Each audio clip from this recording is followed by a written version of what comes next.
Hello there anyone and everyone, welcome to this video where today I will be turning one of my previous drawings that I created into a glow art using Ibis Paint X.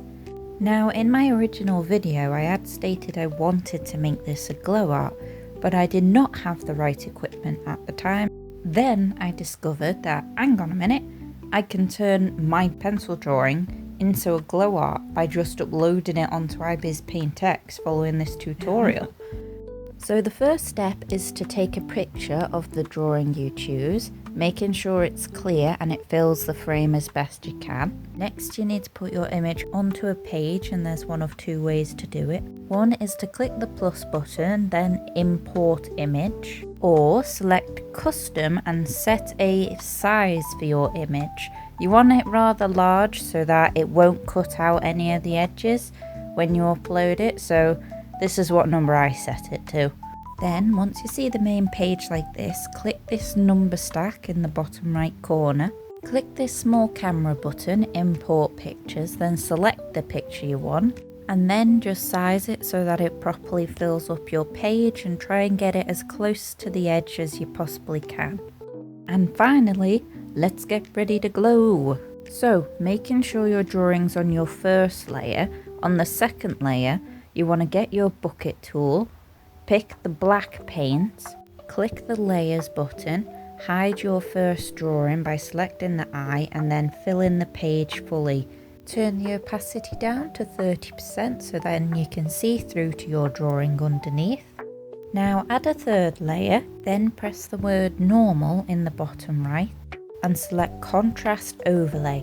This will let you be able to colour on this page and still see through to the textures of your drawing underneath. Now onto the colouring. Click brush and then select felt tip pen soft, as this is good for getting in around all the tight edges. Now for my drawing, because I did this particular frame, I need to choose the right colours for what will be the base layer. For Midoriya's eyes, I'm selecting a dark green. Don't forget, obviously, for whatever drawing you're doing, to use the colours that are appropriate. Now I'm colouring this base layer pretty simple, as all the glowing is going to go on the next layer. So I'm just using green for the iris, black for the pupil, white for the rest of the eye, and I do this to both the eyes. Now that I've coloured both the eyes, I move on to colouring the swirly stuff coming out from his eye. And for the colour, I pick a sort of turquoisey colour, as that's what it kind of looks like. It kind of looks more blue actually in the frame, which I find funny because he's green. So after selecting a colour that I'm happy with, I just go and roughly outline around all the edges, fill it in, and then I sort of just play around a bit. Like I add a bit of white for the lightness. Also using the airbrush eraser so that you can see through the colours, and using the blur tool to soften it all out. To try and make this look a little bit better and a bit more closer to the original image, I decided to lighten his face, as there's a lot of shine on it due to the scene that he's in. So I just use like a white pen and just lightly go over all of it, as you can still see through to the drawing underneath. And with a small rubber, I can just rub out on the edges that I go over, so I can tidy up as I go along.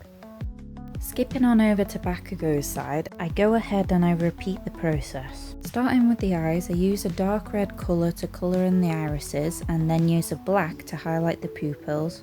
And then I also decide that his hair isn't highlighted enough. Again, like in this particular scene, it's a lot lighter, so I just use a white, go over all of his hair and highlight it, and then use an eraser to tidy up all the sharp edges.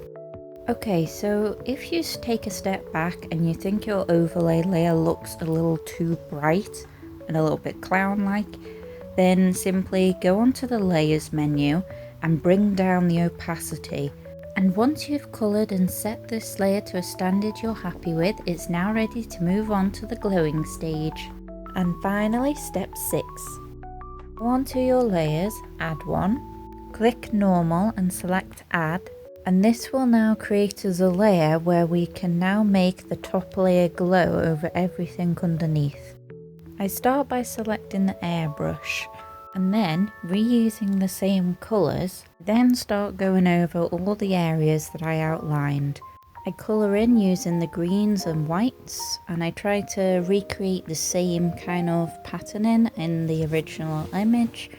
I use the blur tool as well to try and smudge it in, and so I just mess around with it a bit, layering the colours, blending them in, and just keep going until I get to a state that I'm happy with. So moving back over to Bakugo's side, I keep my airbrush small, and this time I'm using orange and yellow colours.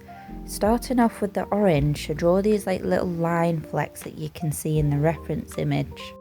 I then go over the eyes again, this time with a yellow, and this can really highlight his eyes, as going over them again over the top of the orange ends up creating this fiery look that we want. The same thing goes for the little twinkle sparkles that are around him, and by layering the orange and yellow together you create this really nice glowing effect. And I go over it till I'm done. And there we go, that is the simple rundown of how to turn your pencil drawing into a glow art. I think I did quite well for my first run. Like, you know, this is not bad for a practice go, and I learned a lot of different ways to go about it. So, let's do it all again, but this time improved. So what do I mean by improve? Well, when I look at my image compared to the original, there are areas I didn't quite get to darken enough using my pencils. So whilst it's on here, I can just go over it again and improve all the areas that need touching up. So I go ahead and select a pencil brush this time, because then it can still give off the same effect as when I used my original pencils to draw. And I go about tidying up on the second layer in case I make mistakes. So for tidying up, I want to do areas like here around the mouth where I didn't quite keep the lines straight, so you know, I just want to try and tidy them up a little bit. Now for one of the main bits I really wanted to try and tidy up and make look better is like these eyes and the lines, the fine lines that are detailed. They need to be darker so you can see them better and they look smoother and more cleaner. So using the pencil brush, I use black and I go over all of the pencil lines that needs darkening out so that you can see the details better when you add on the colour and darken the whole image later. For doing the shade part in his eyes, I use the brush on a very small point and I just lightly scribble in the shaded areas. And then I use the blur tool to smudge it in, and I repeat this process a few times until I get a better looking darkened shade for around the inside of his eye. Also can't forget that fine eyeliner. God, his eyes are pretty.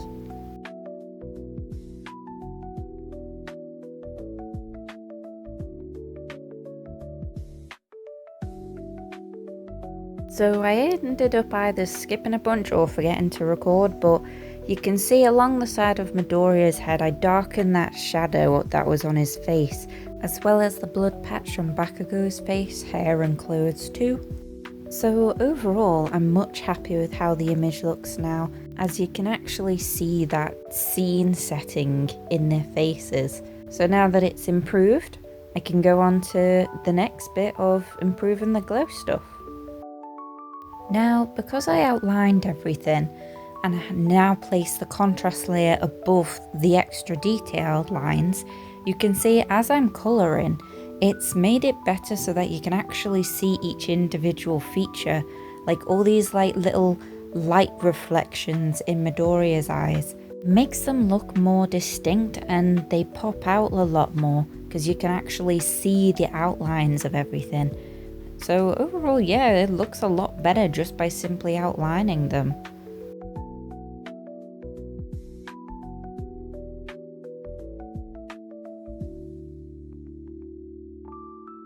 Jumping back onto the glowing again, and this time I know how I'm gonna go about it. So I stick to my greens and whites, but this time I use the pen, felt tip brush, and I use it around the borders and then use the blur tool to smudge it around, and then I stick to using the airbrush eraser so that you can see through all that, like, well, you know, glowiness that's coming out of his eyes. And honestly, it creates a lot better of an effect than I thought, so I'm really happy with how it goes. So now I go on about adding more details and improving a bit more. So I start by lightening up the hair this time around, as it's a lot brighter in the reference image, as you can see. I also move on to improving the face shadowing. And as you can see, compared to the reference image, there are actually areas that are slightly darker and some that are slightly brighter because the light is angled across his face. So I go in to add in those kinds of details just to make it look a bit better. As for improving Bakugo's side, I go over and do a lot of the same details, like improving the line art around his eyes and all the little extra lines that you can see across his face. I also go in and improve the colouring in his eyes, making them darker and more vivid. As for improving the glow on the little sparkles that surrounds Bakugo, I first use a yellow and the airbrush tool to line them before switching to an orange to then go around the outside so that they get that glow effect like you can see in the reference image.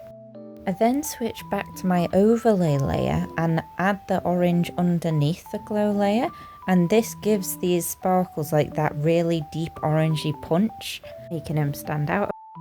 And finally, to give these sparkles the extra oomph, I enlarge the airbrush, use orange, and finally add that brushed glow effect all around these like little sparkles to make them nice and bright.